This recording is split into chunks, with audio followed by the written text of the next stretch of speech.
Lecture du premier livre des martyrs d'Israël. En ces jours-là, les hommes envoyés par le roi Antiochos pour contraindre les gens à l'apostasie arrivèrent dans la ville de Modine pour y organiser des sacrifices.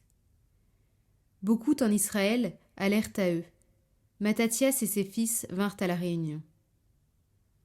Les envoyés du roi prirent la parole pour dire à Matthathias : « Tu es un chef honoré et puissant dans cette ville, soutenu par des fils et des frères.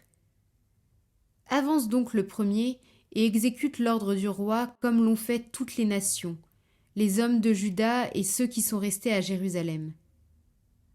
Alors, toi et tes fils, vous serez les amis du roi.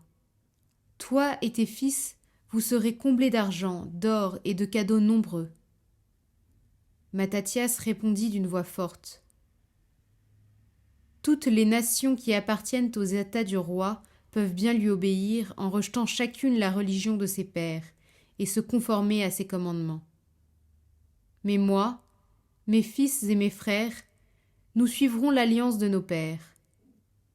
Que le ciel nous préserve d'abandonner la loi et ses préceptes. Nous n'obéirons pas aux ordres du roi, nous ne dévierons pas de notre religion, ni à droite, ni à gauche. » Dès qu'il eut fini de prononcer ces paroles, un juif s'avança en présence de tout le monde pour offrir le sacrifice selon l'ordre du roi sur cet autel de Modine. À cette vue, Matthathias s'enflamma d'indignation et frémit jusqu'au fond de lui-même. Il laissa monter en lui une légitime colère, courut à l'homme et l'égorgea sur l'autel.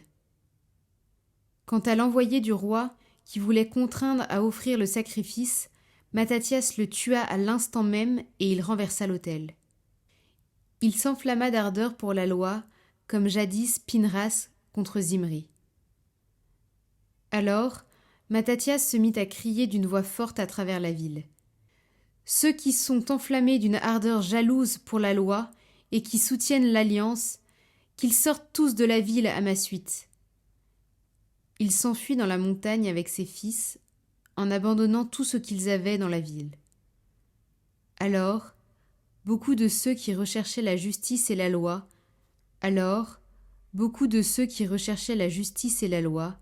s'en allèrent vivre au désert.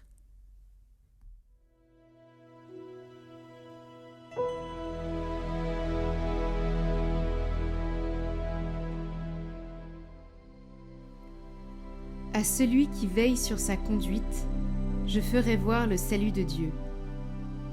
Le Dieu des dieux, le Seigneur, parle et convoque la terre du soleil levant jusqu'au soleil couchant. De Sion, belle entre toutes, Dieu resplendit. Assemblez devant moi mes fidèles, eux qui scellent d'un sacrifice mon alliance. Et les cieux proclament sa justice. Oui, le juge, c'est Dieu. Offre à Dieu le sacrifice d'action de grâce.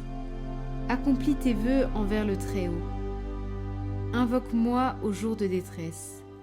Je te délivrerai et tu me rendras gloire. À celui qui veille sur sa conduite, je ferai voir le salut de Dieu.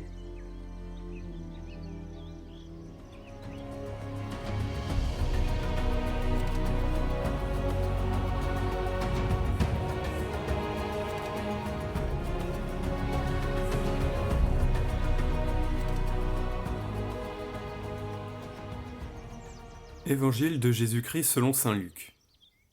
En ce temps-là, lorsque Jésus fut près de Jérusalem, voyant la ville, il pleura sur elle en disant : « Ah, si toi aussi tu avais reconnu en ce jour ce qui donne la paix. Mais maintenant, cela est resté caché à tes yeux. Oui, viendront pour toi des jours où tes ennemis construiront des ouvrages de siège contre toi, t'encercleront et te presseront de tous les côtés. Ils t'anéantiront, toi et tes enfants qui sont chez toi, et ils ne laisseront pas chez toi pierre sur pierre, parce que tu n'as pas reconnu le moment où Dieu te visitait. »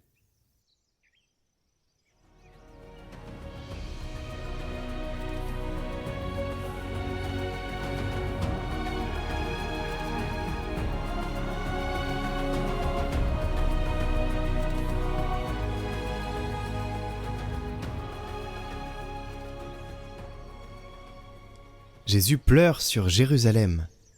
Ses larmes sont celles d'un Dieu blessé, non par la haine de ses ennemis, mais par l'indifférence des siens. Oui, nous. Il voit la ville, symbole du cœur humain, passer à côté de la paix véritable, celle qui vient de la rencontre avec Dieu. Ce n'est pas la paix du confort ou de la tranquillité, mais celle qui naît de la vérité. Et saint Augustin le dit magnifiquement, il dit « Que la paix soit dans ta force, Jérusalem, que la paix soit dans ton amour. » La paix chrétienne ne vient pas de l'absence de conflit, mais d'un amour si fort qu'il triomphe de la mort. Quand le Christ pleure, il ne condamne pas, il révèle. La vraie paix ne se négocie pas, elle s'accueille, et elle ne peut résider dans un cœur divisé. Tant que nous cherchons la paix dans les apparences, dans les possessions, dans la reconnaissance humaine, elle nous échappe. Mais lorsque nous choisissons la fidélité, moins coûteuse, la paix descend et demeure. Alors positionnons-nous dans cette fidélité aujourd'hui. C'est exactement ce que vit Mattathias dans la première lecture.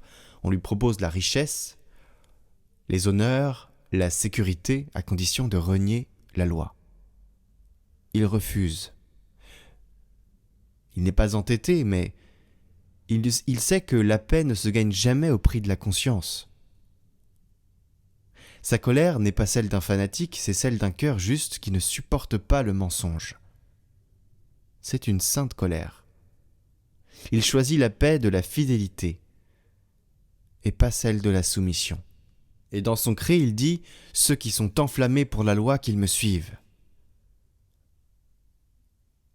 Est-ce que cela vous rappelle l'appel du Christ ? Ceux qui veulent la vie, qu'ils prennent leur croix et qu'ils me suivent. La paix de Dieu n'est pas une fuite du monde, mais une résistance intérieure, celle d'un amour plus fort que la peur. Par sa grâce, il nous donne la possibilité d'avoir un cœur connecté au sien. Le Sacré-Cœur, c'est pour ça que le Sacré-Cœur de Jésus, cette statue est dans toutes les églises pratiquement, parce que c'est le message le plus important, le plus fondamental qu'il nous faut comprendre. Et pour cela, on a besoin de représentation, on a besoin qu'on nous le rappelle tous les jours, que c'est l'amour qui change le monde. L'amour. Le règne du Christ qui va venir ce dimanche, c'est le règne de l'amour. Alors, aujourd'hui, si tu veux la paix, commence par aimer jusqu'à ce que ton amour devienne obéissance, jusqu'à ce que ta foi devienne paix.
Bonjour chers amis, bon écoutez, vous avez pu le voir ces derniers jours que c'est un peu compliqué de poster les vidéos à l'heure, alors je viens vers vous pour vous expliquer pourquoi. Eh bien c'est parce que je suis concentré sur les conférences et voilà, donc là on a la deuxième conférence qui arrive et ensuite je vous réserve une petite surprise. Je vous en dis pas plus maintenant, mais je vous appelle encore à l'aide pour cette deuxième conférence.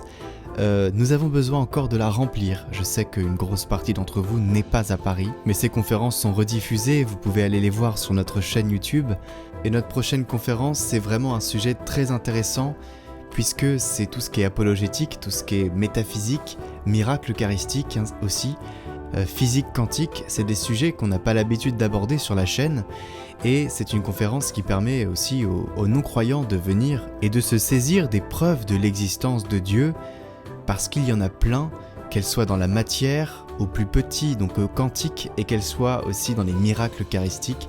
Voilà, il y a plein de preuves. Donc je vous sollicite encore une fois, après on aura un petit temps calme, mais voilà, ces conférences c'est le début. Si vous êtes à Paris ou en région parisienne, n'hésitez pas à venir nous soutenir et à amener des amis qui ne sont pas forcément croyants, mais qui se posent des questions à cette conférence.